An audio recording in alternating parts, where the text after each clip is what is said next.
Welcome back to the Full Disclosure Podcast, where we rip apart the nonsense shaping our world and your wallet. Today is a very, very powerful show. Today's the fun stuff. Now, if you watched last week, which I would encourage you to do, I'm repeating a two-part presentation that I did for an organization called Success Resources.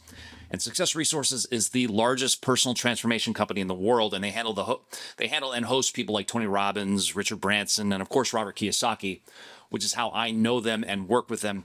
And I've been blessed to travel the world with them speaking to their audiences. So they asked me to present to their elite group of VIP members. There's about 100 of them. First, on why, in my 30 years of working with thousands of people and entrepreneurs, why most people never reach their true potential. In other words, the barriers that are holding most people back from living the life they dream of. That's what I talked about last week, and you definitely want to check it out if you haven't, because it could really open your eyes to what's holding you back from reaching your true potential.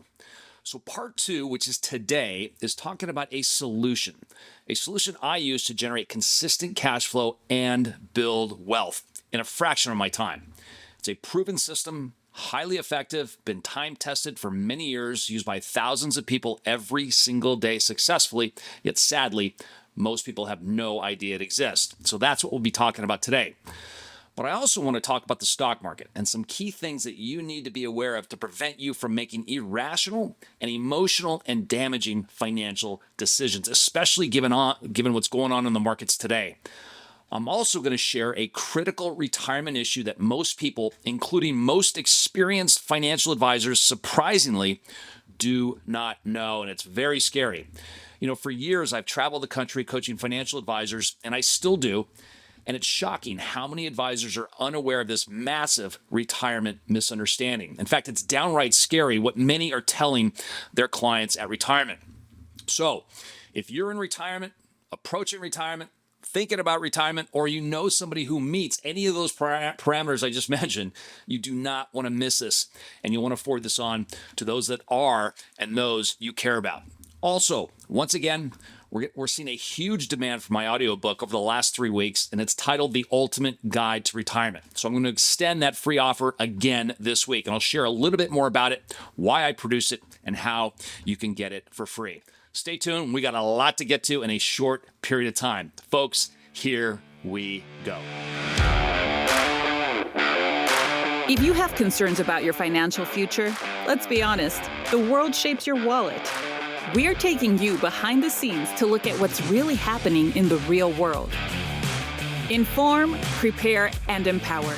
This is the Full Disclosure Podcast with your host, John MacGregor.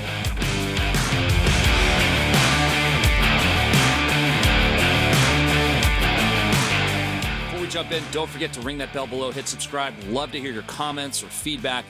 Let me know where you are finding opportunities. As I mentioned last week, I've been getting a lot of comments and emails from people who are very concerned about their financial future. And given the current situation, it's totally understandable. And maybe you're feeling the exact same way. Many people are juggling multiple jobs and still struggling to make ends meet.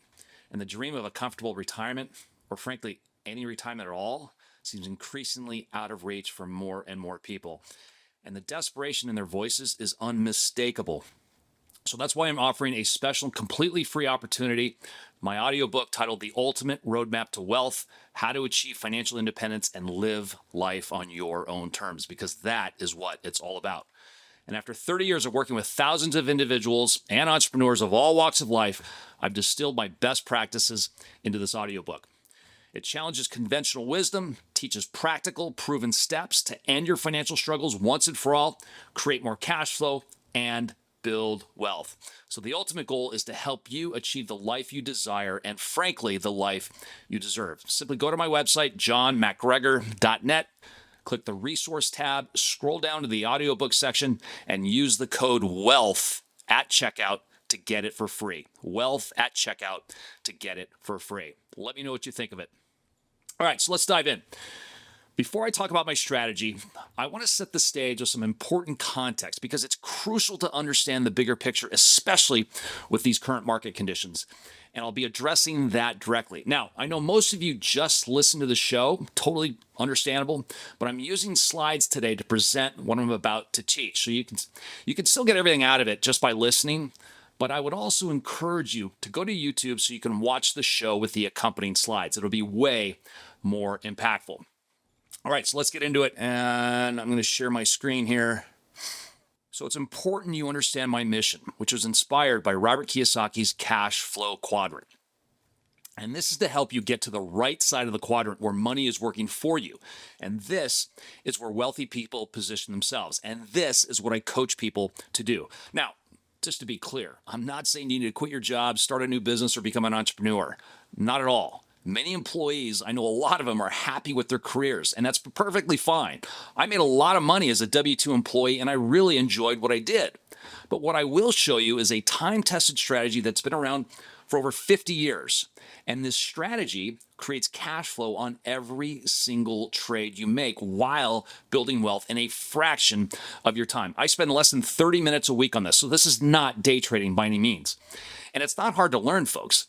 Unfortunately, most people don't know it exists, or most people immediately say, no way, when I mention the word options. They have this preconceived belief that options are too risky, or they're too dangerous, or it's too complicated. And I'm telling you, that could not be further from the truth. If you remember from last week where we talked about those self-sabotaging beliefs that people have that are running nonstop in their subconscious mind, well, a lot of people have this self-sabotaging and destructive beliefs around investing, particularly around in options, and sadly, they have no idea what they're talking about. And as a result, they're leaving a lot of money on the table. This powerful strategy that anyone can learn is designed to supplement your income or even replace it entirely while building wealth. We're going to get into it. Like I said earlier, I want to set the stage. And the first thing I want to go through pretty quickly is some stats, because it's so important you understand how dire it is for so many people, especially today, given all the problems we face, self-inflicted by our government, and it's only going to get worse if we continue with these same policies or even worse policies that they're proposing. Here's the problem. In 2015, 73% of working adults were living paycheck to paycheck. 73%. Fast forward to 2022, and it's probably worse today. 78% of working adults are living paycheck to paycheck. Consider these stats. Again, this isn't meant to scare you, but to make you aware of what's happening or what could happen if you do not take control. 64% of people cannot come up with $500 for an emergency expense. 60% will outlive their retirement savings and have nothing left over to retire on other than a measly check from the government. 42% of millennials have no savings at all. 40% will be completely dependent on the government for their retirement. And 65% of people are deemed financially illiterate. And it's not their fault. They've been programmed to fail financially. And I'll throw another one out there. Forbes magazine reported the failure rate of startups was around 90%. So folks, if you fit into any of these stats, please do not worry. First, you're not alone, right? Secondly, I'm going to guide you here. And then third, there is a lasting solution, and it's not built on hope. Here's where it gets really scary. And for you women watching this, I know about 40% of my listeners are women. This is super important that you're aware of this. Do you know who falls into a financial trap more than anyone? Yes, as you can guess, it's women. It's usually the women, since the husband typically passes away first and usually leaves a surviving spouse, his wife, with a financial mess and not enough to survive the next 10, 15, or 20 years of her life. Folks, I've seen this so often. So here are some sobering statistics. Of the elderly living in poverty, 3 out of 4 are women.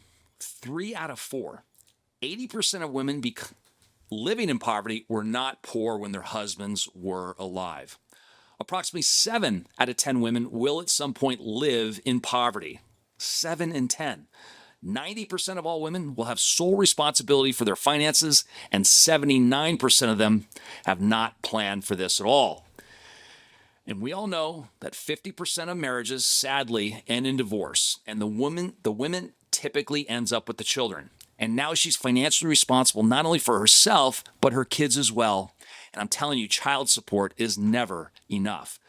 As a result, after the first year of divorce, women's standard of living drops by 73%. I mean, these stats are staggering. And take a guess, what's the median 401k balance for someone 65 years old? Take a wild guess. It's $89,000. $89,000. How can that possibly last 30 years during someone's retirement? Now, I want to stop here and just tell you, this is not the fault of the 401k. And I know a lot of people out there will say, see, look at that. I told you that's how bad the 401k is. Only $89,000. I told you so. And then they'll tell you it's a ripoff and you're an idiot if you use one. Folks, this is really, really bad and dangerous advice, especially from these coaches or these self-proclaimed experts who think they know better and are looking out for your best interest, because they're not. Most of these people have no licenses, no credentials, and they're feeding off the emotions of very vulnerable people. And I'll debate anyone on this subject. These are the same people that never have to see the consequences of someone 65 years old who has nothing to retire on other than $89,000. They scare people, they teach their course, and then they're gone, never to be seen again. I'm the one, as the financial advisor, who has to share that brutal conversation with that newly retired individual or that couple, and I have to tell them there's no way that they can retire because they took that advice out of fear and they never saved anything for their future. I mean, I have to be the one to tell them. They're either going to have to continue working at a job they no longer can do or want to do, right? Or they're going to have to scale back the retirement lifestyle they've always dreamed of. It is a horrible, horrible conversation that I've had way too many times. Those coaches never see the collateral damage I get to see after they give very, very bad and dangerous advice about someone's 401k. And let me ask you, do you know how much someone at 65 would have at retirement if there was no 401k? If there was no 401k, how much would somebody have at 65? With a 401k, it's $89,000. How much without the 401k? I'm telling you, they would have nothing, zero, goose egg. And I'm going to show you in a moment why you should be using a 401k if you have access to one, and why you should be starting as early as possible. And perhaps you're not in the U.S., you have a different type of retirement, that's fine. Same rules apply. And here's an even bigger problem that people are creating for themselves. They are hoping that everything will work out in the end. And you've probably heard me say this before. I'm here to tell you, if you want to have an amazing retirement, which I'm sure you do, something that you've worked extremely hard for, folks, hope is not a strategy. And yet, sadly, hope is the strategy for most people, which is why they fall for the fear-mongering and they don't do anything to prepare. And that's why most people retire with merely $89,000. And this cartoon sums it up perfectly. And here's if you're not watching this, there's a couple sitting in the living room where the husband is telling his wife, honey, if we take a late retirement and an early death, we'll be just fine.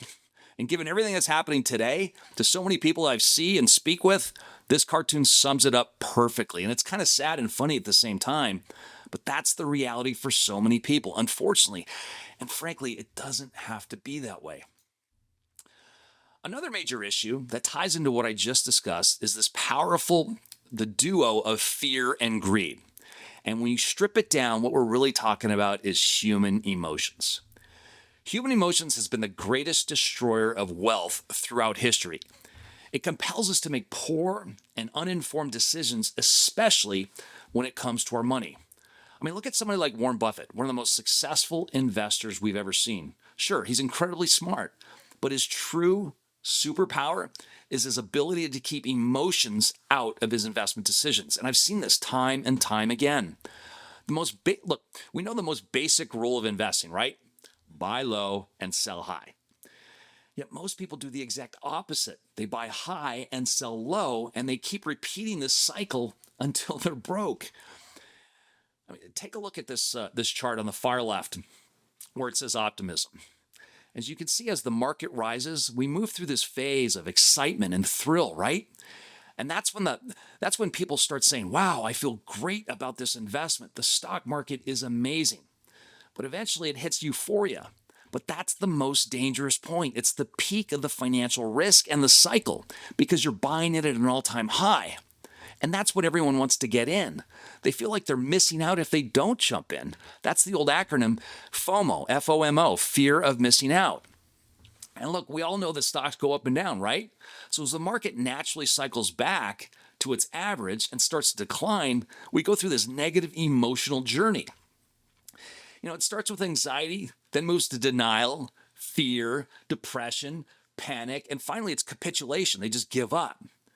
And then finally, we reach despondency, right? That's where most people panic, sell their investments, and that's exactly what's happening today.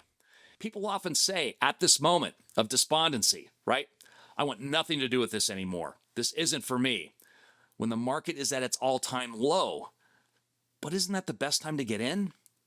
This emotional roller coaster traps people, almost guaranteeing financial loss, and it's all driven by behavior. In other words, it's all driven by human emotion. And I'm going to put this into perspective in a moment with some real numbers. So let me share with you a very well-known study by an organization called Dalbar that sheds light on how individual investors fare or perform compared to the overall market. Dalbar measures individual investor performance against the market's performance. Let me repeat that. Dalbar measures individual investor performance against the overall market performance. So to illustrate, let's look at this 20-year period where the S&P 500, which is a basket of the 500 largest U.S. stocks and a key market indicator, had an average return of 10.2%. In fact, on average, the S&P 500 over time, we're going to talk about this, has generated a 10% average return.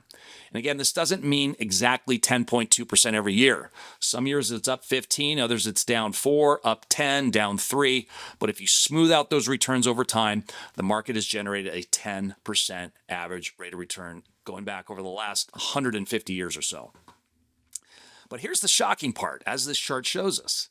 The average investor only achieved a 2.6% average return during that same time period. And you might be wondering, how is that possible? If the market's doing 10.2%, while the average investor only gets 2.6%.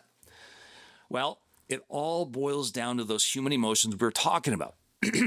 People tend to buy when the market is high and sell when it falls. They're doing the exact opposite of what they should be doing because they let their emotions drive their decisions.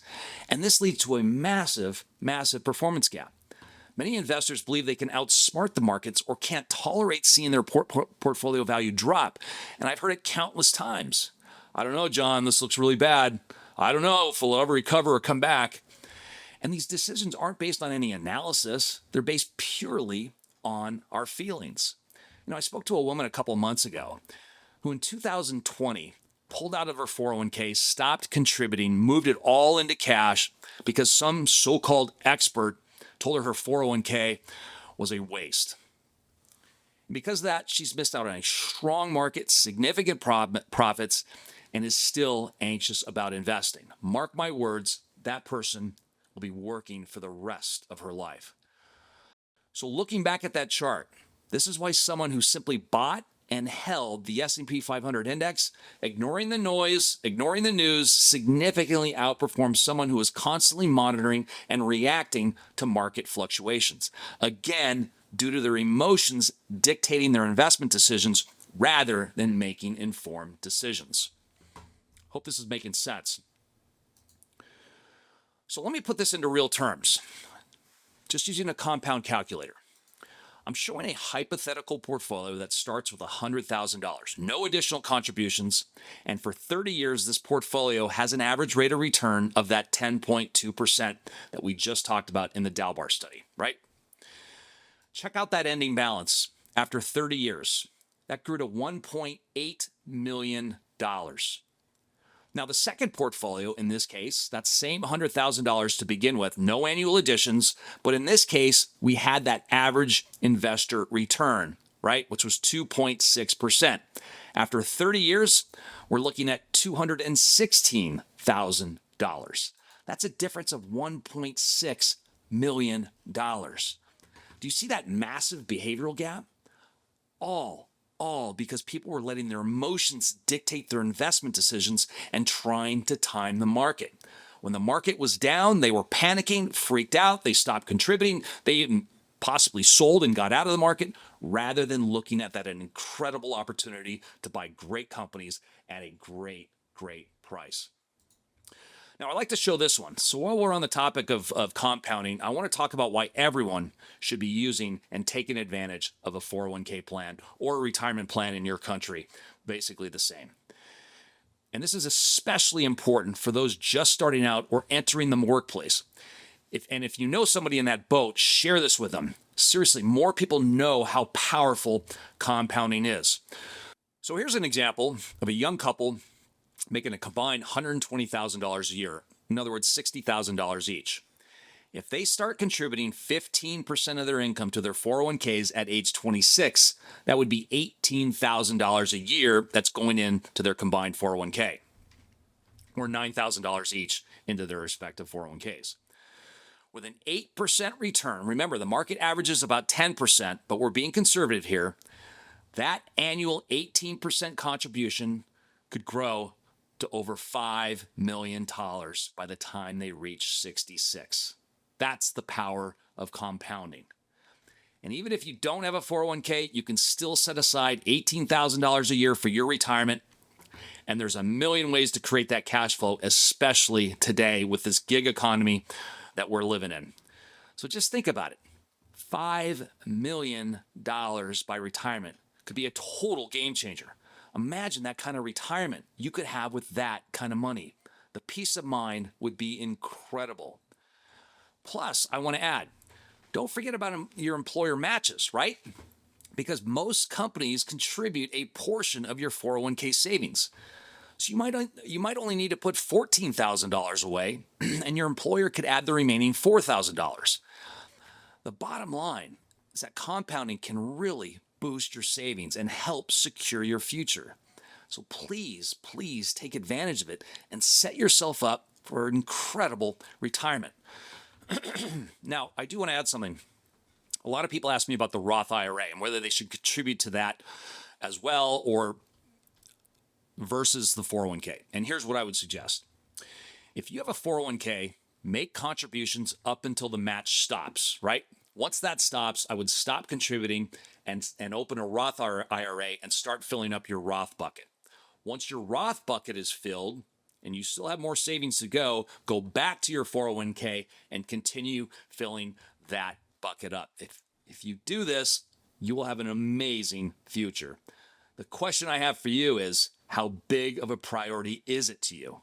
That's the question that you really need to think hard on. Because if your financial future, an amazing retirement with peace of mind, living life on your own terms, with way more than $89,000 and a measly Social Security check, if it's a priority, it can happen. All right, so I mentioned in the intro, I want to talk about a really powerful and yet very, very dangerous retirement myth that most people, including experienced financial advisors, have no idea about. And many are steering their clients down a very, very dangerous path. And I've coached hundreds, if not thousands, of experienced advisors, and they look at me like they just saw a ghost when I share this with them. And by the way, if you know of retirees or people getting close to retirement, you must show them this. It's really, really mind-boggling. And I'll show you why in a minute, because it can potentially save their retirement. So there are two phases of people in their retirement. The first phase is when they are accumulating assets while they're working, right? Essentially building their nest egg for retirement. Then, when they stop working, they move into the distribution phase, or the decumulation. This is where they're turning that retirement nest egg into an income stream, hopefully, for the rest of their life. And there's a huge difference between these two phases, and a huge difference how you manage the money in these two different phases. And most advisors, I will say, are pretty good at creating an investment portfolio to grow assets during the accumulation stage. But most, in my opinion, in my many years of coaching, advisors are terrible at the distribution phase or the retirement phase. In other words, most advisors are terrible at turning a retirement nest egg into an income stream for life. And one reason for this, financial institutions often offer very little training to advisors on this important, vitally important subject. Now, look, there are reasons for this, which I don't need to get into right now. But if you or someone you know is in this distribution phase or in retirement now or getting ready to retire, you really need to find an advisor who specializes in this area. And they're out there.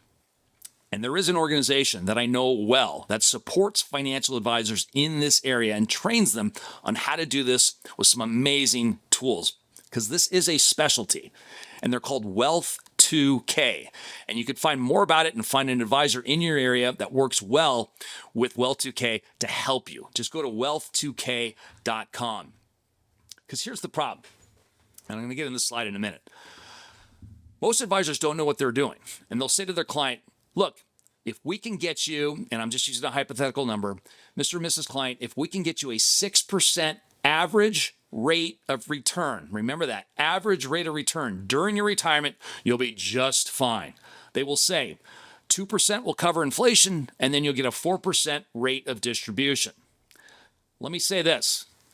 If you hear an advisor say anything about average rates of return during retirement, that is a clear sign they are clueless on this subject, and you should walk out the door immediately.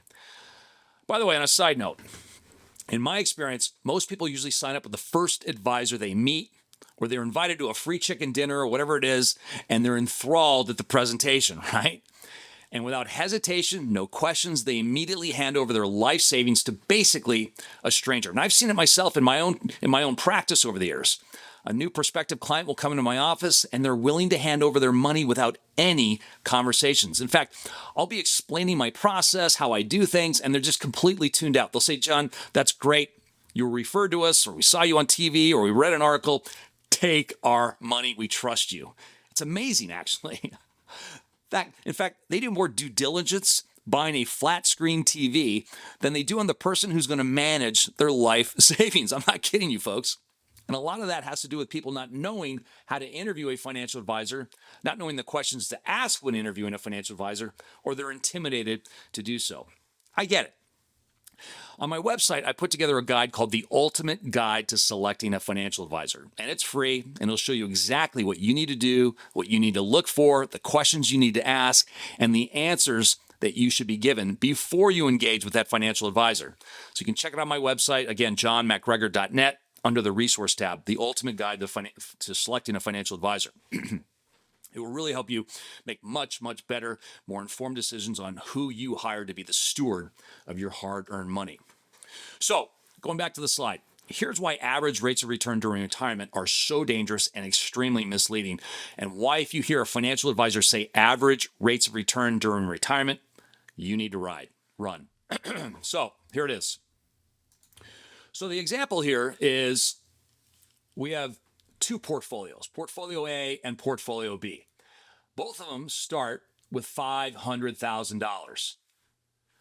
If you're reading at the top. Annually, they withdraw $25,000 every year, and then they adjust that $25,000 to account for inflation with a 3% increase every single year. All right? Both start with $500,000, $25,000 withdrawal, and they're increasing that $25,000 withdrawal by 3% every single year. So you can see the ages on the left, starting at age 65, going all the way down to age 100. Now, given this slide cannot handle all the ages, we condensed them here and we condensed them here. But this slide does actually take into account this full 35 years from age 65 to 100. It's just there wasn't room on this slide for all of them. So let's look at Portfolio A's annual returns. And you can see the first year they started down, negative 23%. The next year down 6%. The next year down 0.3%. And then the next 4 years, they had very strong returns, up 24.5%, up 18%, up 19.6%, and then up 22.7%. Now, if we expanded this row here, you would see the exact same. From age 73 to 79, it would be the exact same returns. So again, from 80 to 86, same returns, down 23, down 6, down 0.3, and then up 24.5, up 18, up 19.6, up 22.7. And these same returns repeat every single year. All right? So let's look at the withdrawals. First year, they took out $25,000 for the retirement. Second year, they increased it 3% to $25,750 and so forth. They increased it. until they maxed out at $42,561 by the time they were 84 years old. Then suddenly you can see their income starts to drop. Why? Is because they slowly run out of money. Again, they started with $500,000, and you can see it's slowly coming down. We see a little increase with those positive years. And then by 80, it's at $181,000, $133,000. Now by the time they're at 84, they have $26,000 left over. And by 85, they are completely broke. In this example, they pulled out a total of $654,000. They started with $500,000, and they are able to pull out $654,000 in total. That includes how much they started with, okay? So here's where it gets really interesting. And here's the thing that I really want to focus on. See this number, 6.5% down below? I should be using my marker. The 6.5% down below, that's the average. If you look at all of these returns from age 65 to 100, their average rate of return was 6.5%. Don't forget that number. Okay, so let's move over to portfolio B. Same parameters, started with 500, started taking out 25,000, and then raised that 3% for inflation every year. And here are the returns. In this case, they started up 22.7, up 19.6, up 18, up 24.5. Then we started to see negative returns. Negative 0.3, negative 6.1, negative 23. And these same returns, these same sequence of returns every 7 years, you can see the same returns every 7 year segments. Got it? Now let's see what happens with portfolio B's performance. They started at first year 25,000, increased, and we never saw a decrease in their withdrawals. They continue to take out more and more income every single year. In fact, by the time they were at 100, they were able to pull out $68,298. And it just keeps going. In fact, the total withdrawal was $1.5 million. Remember, this person over here, portfolio A, was only able to take $654,000 out. All right, so here's where it gets really interesting. And this is the overall account value as they go through life during retirement. Again, they started with 500, but you can see how by age 69, even though they're pulling money out, they hit $906,000. Then we see a little decline because of those poor performance years, but now we're on an uptick again, reaching $1.2 million by the time they're 83, and then another decline because of those poor performance years. But in the end, by the time they reach age 100, they still have $893,000 to pass on to their heirs or beneficiaries.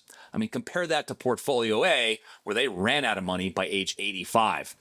In this case, there's still $893,000 left, even though they pulled out $1.5 million. A huge difference. So here's the summary. If you look at the summary, the difference in withdrawals between the two is $857,000. The difference in end value is $893,000, all in favor of portfolio B, so a total difference of $1.75 million. Here's the key takeaway. Remember, portfolio A, the average rate of return was 6.5%.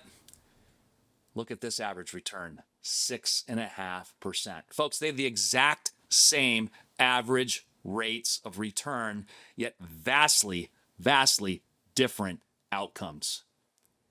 I'm hoping this is sinking in, and I'm hoping you're seeing how big this is and how dangerous it is for these advisors to be telling people, if we just get you a 6% average return, you'll be fine.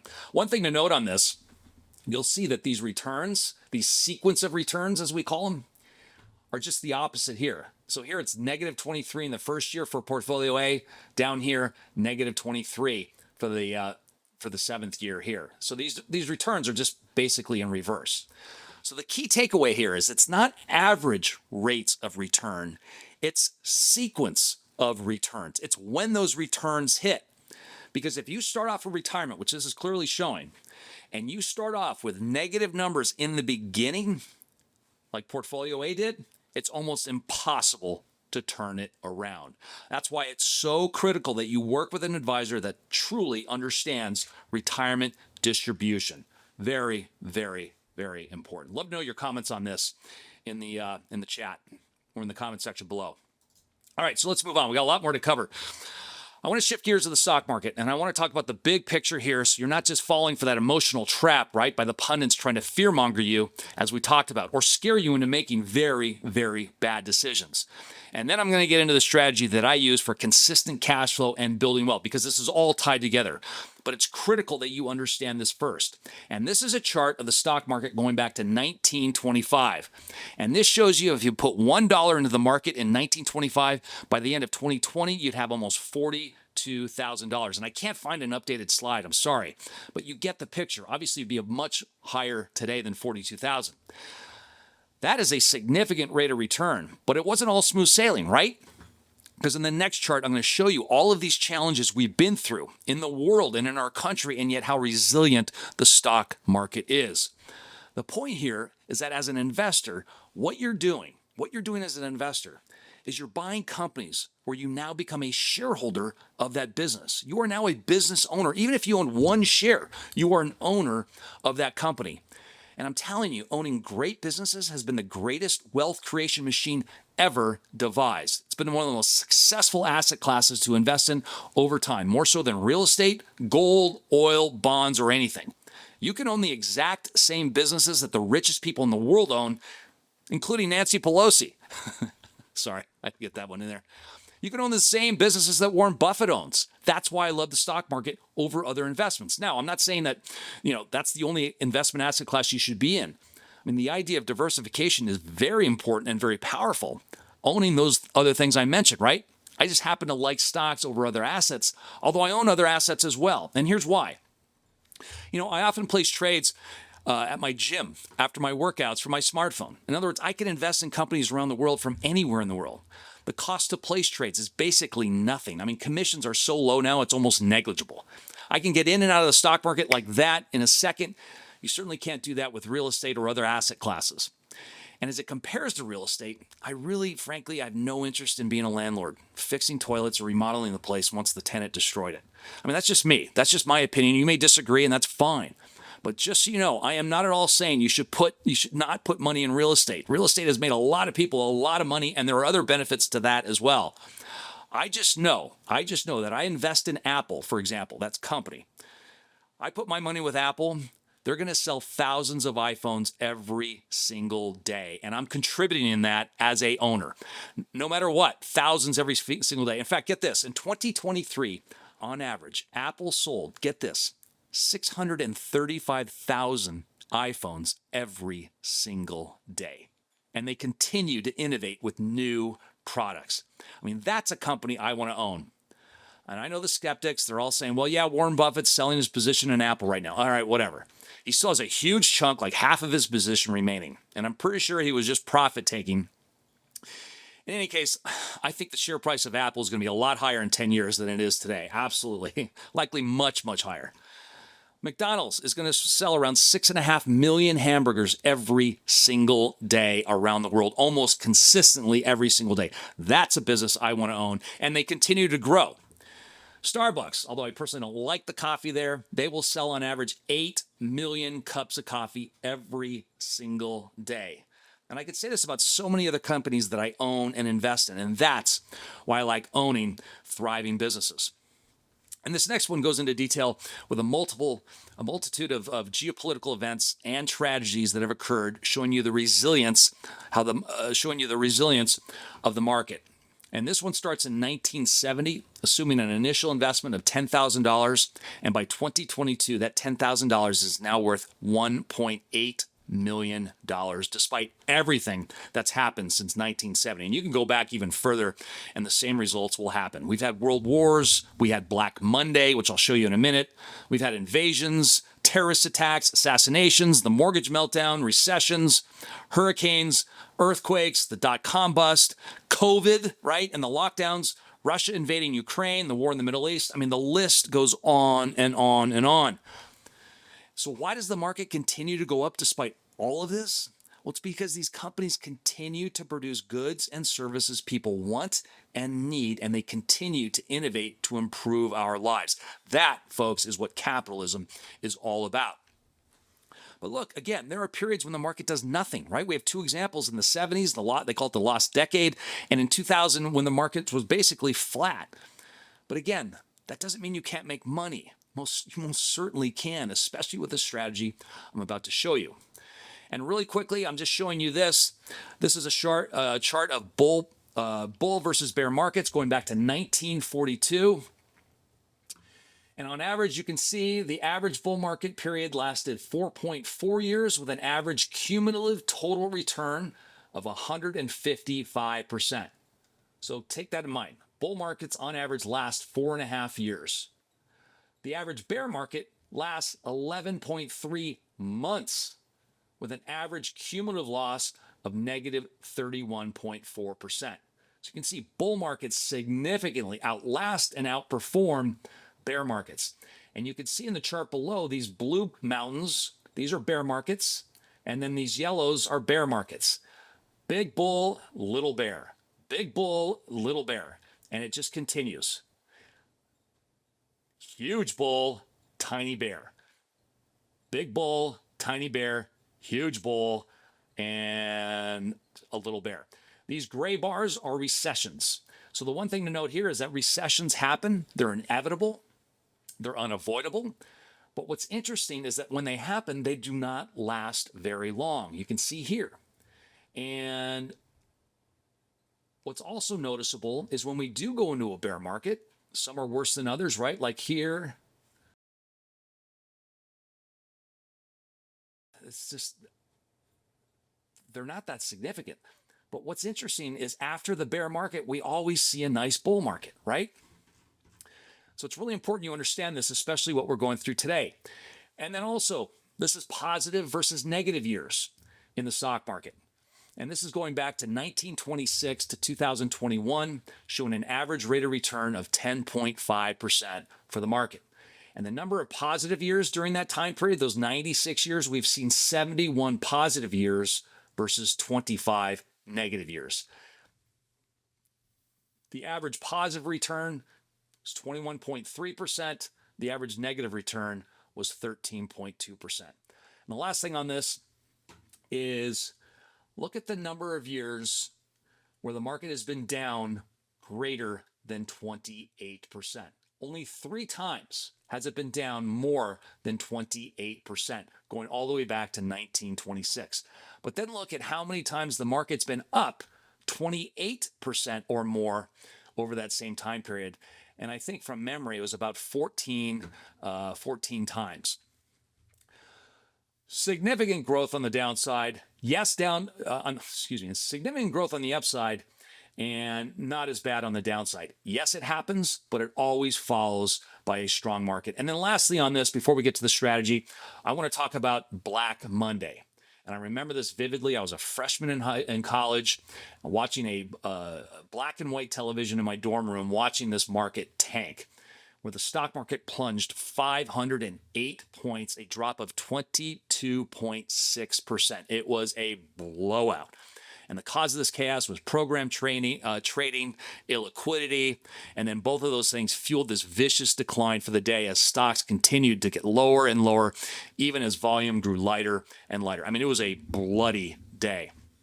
Now, today, circuit breakers are in place to kind of prevent this Black Monday.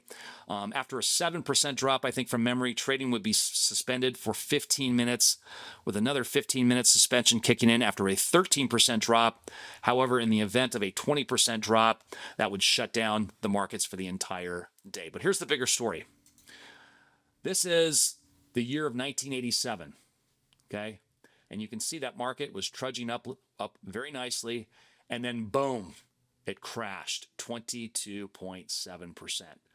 And the only people that lost were the ones that panicked and sold down here or somewhere down here, right?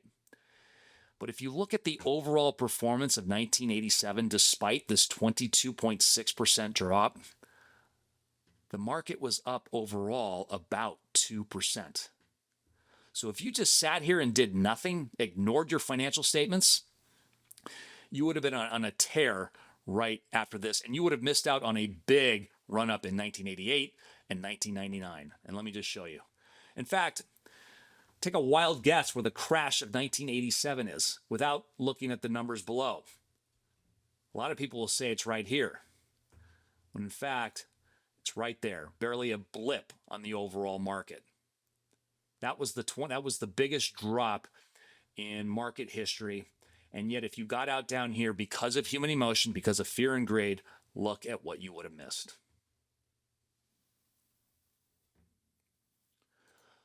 So the bottom line, to wrap this up, just to share some more perspective, especially right now, and why you should feel a lot more positive about your investments, despite them being down right now.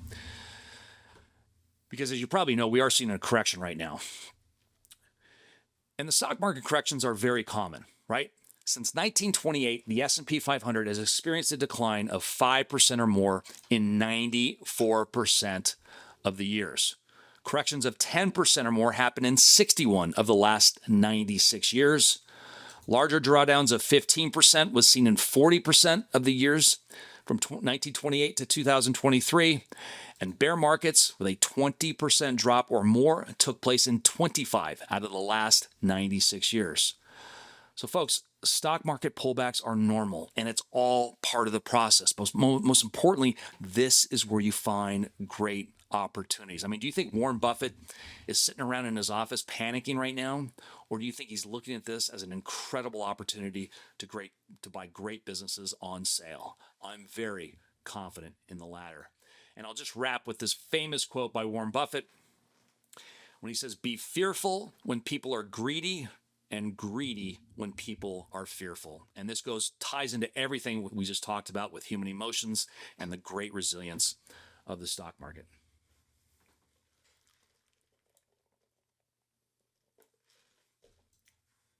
All right, so let's shift gears and let's talk about this very popular strategy I teach. And I briefly want to show you a strategy that I've been using for years to generate thousands of dollars every single month in less than 30 minutes a week. So again, it's not day trading. I don't have time for that, and I'm sure you don't either.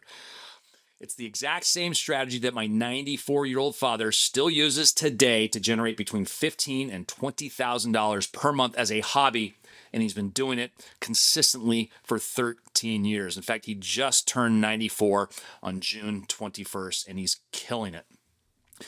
And this is a proven and effective system that's been used for years by thousands of individuals. It's time-tested every single day successfully, yet sadly, most people have no idea it exists. It's a simple 3-step process I call the 3 pillars of investing. And this is what separates the pros from the amateurs. And frankly, it's really easy. Number 1 is how to pick high probability winning stocks very quickly using technology.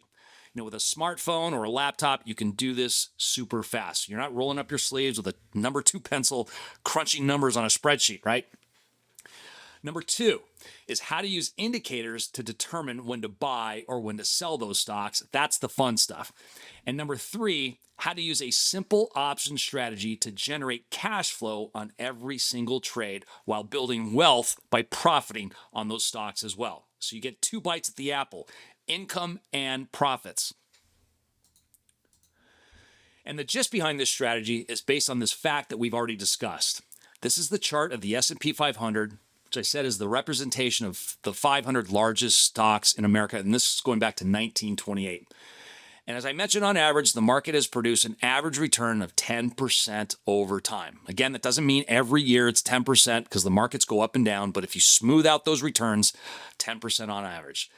But if you break that down, that equates to 0.83% per month.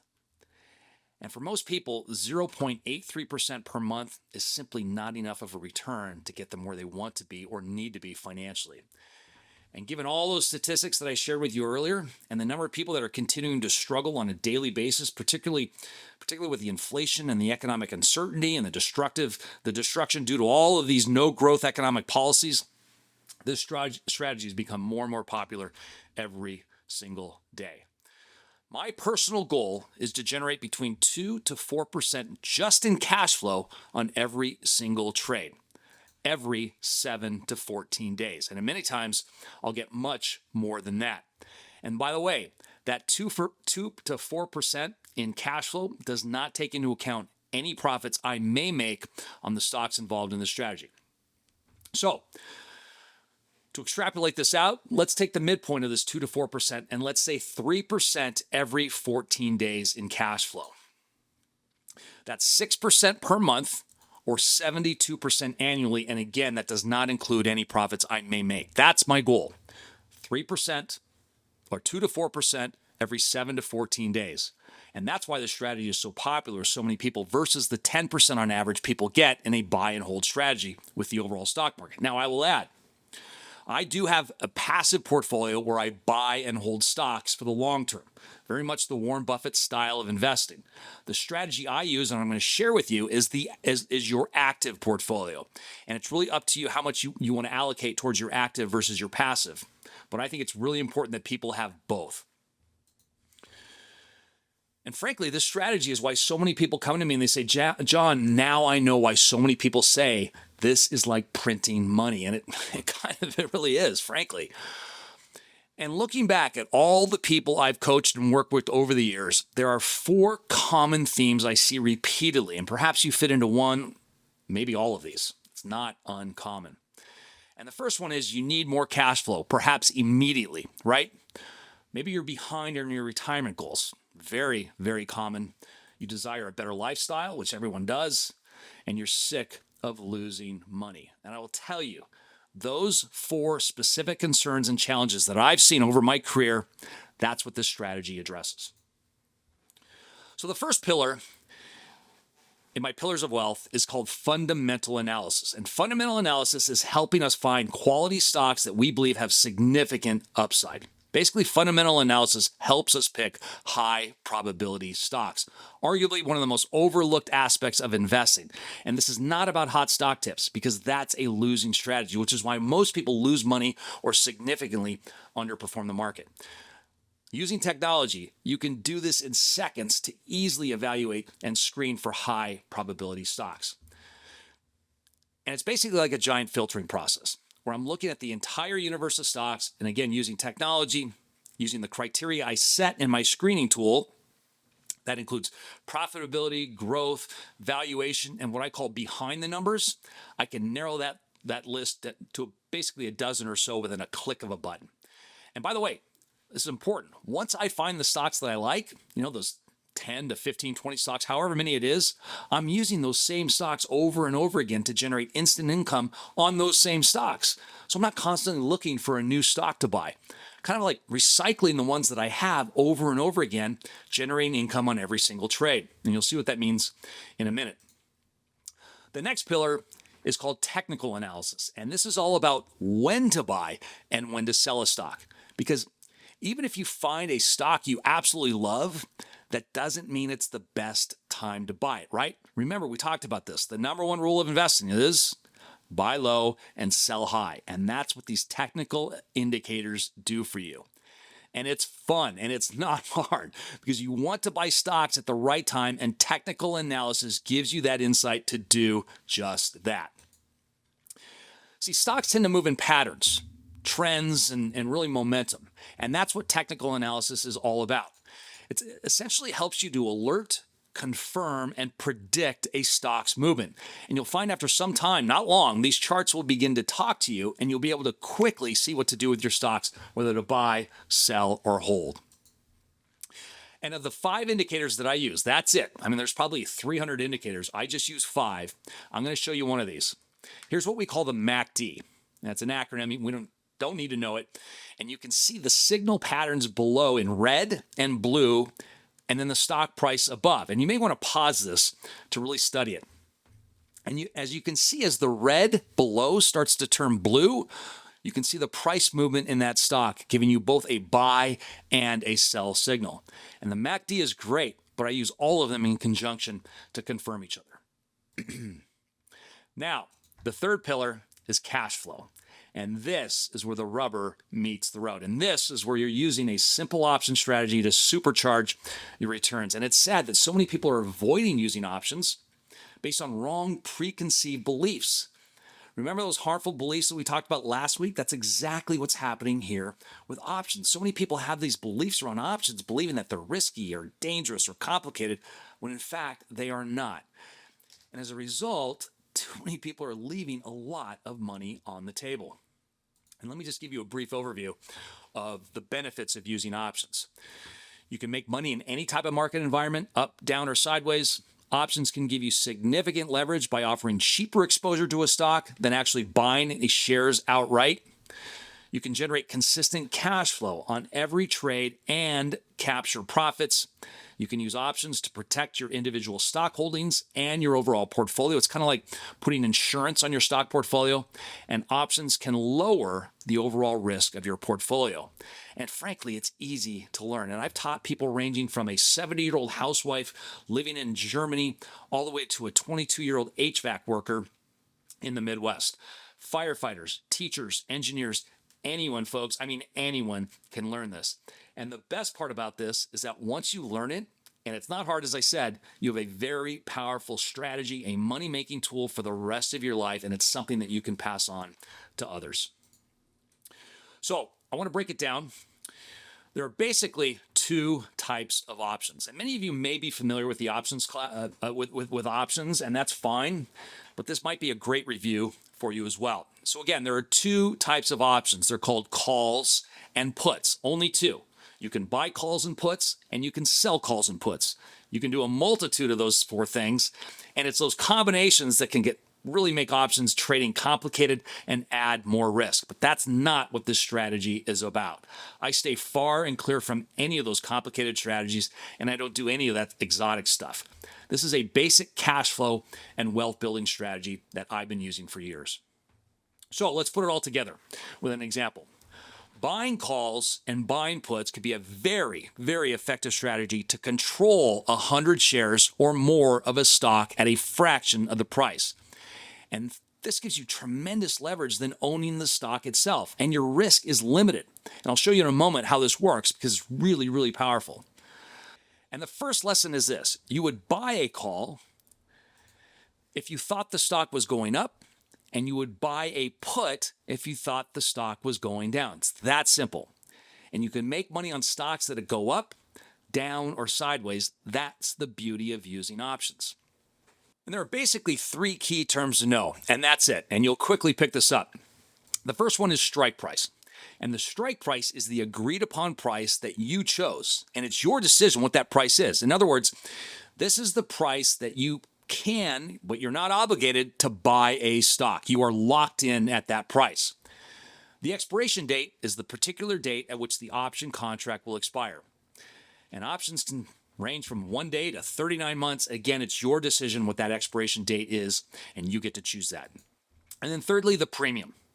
This is the amount of money it costs you to buy that call or put option. In other words, this is the fee that the buyer of an option contract pays for the right to buy or sell a stock at a preset price. In other words, that strike price for a certain time period. Folks, this will all start to make sense in just a moment. Now, contracts. Options trade in contracts. And with options, one put contract is the equivalent of 100 shares of the underlying stock. So if you buy one option contract on Apple, for example, that's the equivalent of controlling 100 shares of Apple for the time period that you set. That's where the leverage comes in. So let's look at an example of buying a call. And let's say we found a stock that you really like, and your fundamental and technical analysis told you this is a go. This stock is going up. And in this case, the stock was trading at $110 per share. But I didn't want to risk spending $11,000 to buy 100 shares. Maybe I didn't have $11,000, but I still wanted in on this stock. That's the beauty of options. You can use a fraction of the money to control the same number of shares. So in this case, I bought a call option on that stock.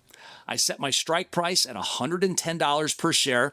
That's the price I can buy that stock anytime from now until the expiration. Even if that stock goes to the moon, I can still buy it at $110 per share. I am locked in at $110 per share. And in this case, I chose a 45-day expiration on this contract. And the premium In other words, the cost to do this was $2.41 per contract, or $241 in total, since one contract equals 100 shares of stock. So in this example, my analysis was right, and that stock climbed nicely to $135 per share. Now, I could have sold this contract anytime from the day I started it to the expiration date, but in this example, I waited until expiration, the 45 days. So at the end of this contract, I could have done a few things. I could either buy 100 shares at 110, although it's currently trading at 135, and immediately sell it for a profit. Or I could buy the shares at 110, hold on to them, thinking the stock was going to go even higher. Or I could sell this contract at $135 per share and pocket that $25 per share, or $2,500, since I owned 100 shares, right? Now, of course, my net profit wouldn't be $2,500 because remember, this contract cost me $241. So if you subtract the 241 from the 2,500, you would have a net of $2,259. And if you think about that, that's almost 10 times your money in 45 days. That's the leverage you have with options, and that's why they're so popular with so many people. And remember, my only risk in this trade was $241. That's it. That's all I had at risk, versus $11,000 had I bought 100 shares. So let me illustrate this. And this is the same as the call option, just in reverse. In this case, we're buying a put because we think the stock is going down. So in this case, we buy a put and we set our strike price at 125, which is the price we are locked in to sell the stock. I picked a 30-day expiration. Again, I could have done 2 years if I wanted to. But in this case, I chose 30 days. And in this case, it cost me $3.30 per contract, or $330. And by the way, all those inputs will have an impact on the premium you pay. How long the expiration is, the strike price, all of that stuff will determine how much you end up paying for this contract. So 30 days later, I was right, and that stock dropped from $125 per share all the way down to $110. So in this case, I could sell that stock at $125, in other words, short it, and then buy it at $110 per share, or I could just sell that contract for that $15 profit, or $1,500, because each contract represents 100 shares. Let me just do the math on this. So if we exercise and we sold these shares at $12,500, remember, $125 per share, and then we immediately purchased it at $110 per share, that's a $1,500 profit, minus our premium that we paid, for a net profit of $1,170 for the 30-day contract. Not bad at all. And my only risk to this entire contract was $330. This is the power of buying calls and buying puts for a fraction of the amount it would have cost you to buy or sell that underlying stock. And here's where you're controlling stock, not owning it, and hence your capital at risk is far, far less. I mean, there's just so much leverage here when buying calls and buying puts, which is why people love it. Now, let me add a twist to this. My main strategy that I use is not buying options, it's selling options, and I'll explain why in a moment. In other words, what I'm doing is I'm selling calls and selling puts. I'm not buying them. Remember, that premium I paid of $241 in that previous example of buying that call, now that I'm the seller of that option, I am receiving that $241 in cash flow instantly on every trade. And I get to keep that cash flow no matter what happens to that stock. And that premium will vary, and it can be much higher depending on a variety of factors. So here are the benefits of selling options. It's considered a low-risk strategy. In fact, I can make a very strong argument that using options in this fashion is less risky than not using options.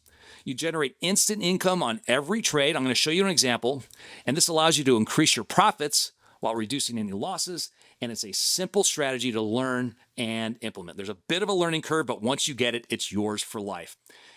And a student of mine said, he had a great analogy. He said, John, I view this as if, owning an investment property. Would you leave that investment property empty, or would you rent it out? I mean, it's an obvious question. No, of course you would rent it out for the cash flow, right? It's kind of the same thing here with selling options. Now, are there risks to the strategy? Absolutely, of course. I mean, there are risks to any investment you make. Real estate, gold, oil, it doesn't matter. In this case, you are in the stock market, so there are inherent risks to doing that. We covered that earlier. But that's why we do the fundamental and technical analysis that most people don't do. And that's why we sell options to mitigate and minimize a lot of that risk. So let's look at an example. And I mentioned this earlier. My goal on every trade is to generate approximately 2 to 4% every 7 to 14 days just on premium income. But many times you can do a lot better than that. And this does not account any profits I may receive as well. So let's look at this example of selling a call option. And in this example, I chose a 14-day expiration on this contract that I'm selling. And I purchased 100 shares of XYZ Corp at $100 per share. I chose my strike price at $115 per share. Now that I'm selling this option on my XYZ stock, that's the price my stock would be taken away from me if it hits that or above at expiration. In other words, in 14 days. And for selling this contract, I immediately received $625 in premium income. And I get to keep that no matter what. And on a percentage basis, that's a 6.25% return in 14 days, just on the income alone. And again, that does not include any capital gains or profits I would receive in this example. So here's what happened. That stock went through my strike price up to $118 per share. And so my stock got taken away from me at $115 per share. That was my strike price when this contract expired. So I made $625 in premium income instantly, and at expiration, I sold 100 shares. I gave up 100 shares with a $15 gain because remember, I bought that stock at $100 per share, and it got taken away from me at $115. So that would be a $1,500 profit for a total gain of $2,125 in 14 days. That's a 21.25% rate of return in 14 days. That is why I love selling options. 2 bites at the apple, cash flow and profits. Now that I don't own this stock anymore, if I still like it, I can buy it back and do this whole thing over again for more cash flow. Or I could sit back, watch the technical indicators, tell me when to get back into it, and then I can do this over and over again, pocketing more cash flow as I go along. Now, the other strategy that I also use very effectively is selling puts on stocks I don't own. Yes, I sell calls, but I also sell puts on stocks I do not own. And in this example, with XYZ, now that it's up to $118 per share, I'm thinking to myself, that stock's gone up quite a bit pretty quickly, maybe too high right now, and is due for a pullback, a natural pullback. So what I could do is sell a put, and I would pick a strike price under $118 per share. And there's some tools that help you. There's some indicators and there's some signals that tell you what's the ideal strike price to pick. So what I would do is I would pick a strike price under $118 per share. Let's call it $114. And for selling this put, I would make more instant cash flow from premium receipt because every time I'm selling an option, I'm generating cash flow every single time. Now, if XYZ comes down to 114 or below at expiration, I would be forced to buy 100 shares of XYZ at $114 per share. Now that I own 100 shares of XYZ Corp, I'm back to selling calls for more premium income. And by the way, there's so much more to show you here and how powerful this can be, but I don't want to say really anything more and add any more complexity, which I hope it isn't. And you can also do this strategy without buying 100 shares of a particular stock. You can implement the exact same strategy by buying a call rather than the actual stock. So you can implement the strategy at a fraction of the cost that would normally be if you were buying the stock itself. And I'll just plant that seed right now in case you're thinking, well, I don't have $10,000 to buy a particular stock. You don't need to. In fact, my dad did this strategy is sort of a sister strategy to what I'm sharing here. We did one on Apple when this was trading, this was a while ago. We did it when Apple was trading at $200 per share. So instead of spending $20,000 to buy 100 shares, right, because it was at $200 per share, he bought one call option for $2,500, not 20 grand, 2,500. And that controlled 100 shares of Apple for a very long time.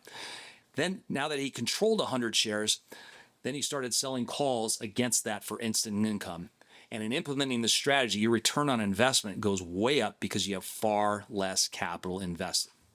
I'll do another podcast on that those other kind of tweaks of the strategy in the future.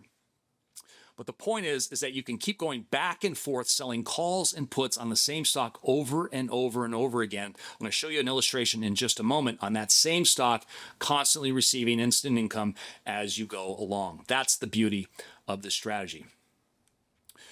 So on that, I want to just kind of wrap up here and share with you this concept that ties everything together, and we call it the wheel strategy. And it's basically what I just alluded to. And of course, this is a hypothetical, but it's the concept that I want you to understand.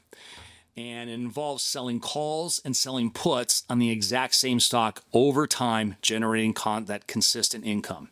So here's an example starting in January where I start off by selling a put on a stock I do not own. That option contract expires worthless. I sell another put. I sell another put, constantly creating more and more income. Eventually, I sell another put. Eventually, that stock comes down. Now I'm forced to buy that stock. Now that I own that stock, I'm selling calls for more premium income. That stock goes up. It gets taken away from me for a nice profit. Now I'm back to selling puts. That stock falls again. I have to buy that stock. Now that I own that stock, I'm selling calls. Selling a stock, selling puts, selling calls. It's just going back and forth. Hence, that's why it's called the wheel strategy. Again, this is a hypothetical, but it's the concept that I want you to understand. And you can roll these over and over again, going back and forth between selling calls and selling puts on the exact same stock, generating consistent cash flow and profits along the way. And this isn't a hard concept. Once you learn the terms and you practice a bit, in my experience, as I said, anyone can learn this strategy in a fraction of time. And another reason I like this is I can do it anywhere on my smartphone. And like I said earlier, you'll find me at the gym after my workout, placing trades by the pool. So folks, that wraps up my presentation. So folks, I know that was a lot of information. I hope the slides help. If you were just listening, I would urge you to go to YouTube and watch the slides. It would be far more impactful. But I just wanted to show you the beauty and the simplicity, although it may not seem so simple just right now. I'm telling you, it is. I hope you enjoyed the show. Let me know what you think. I hope this was useful, and I hope you took something meaningful away from it. Please let me know if you did.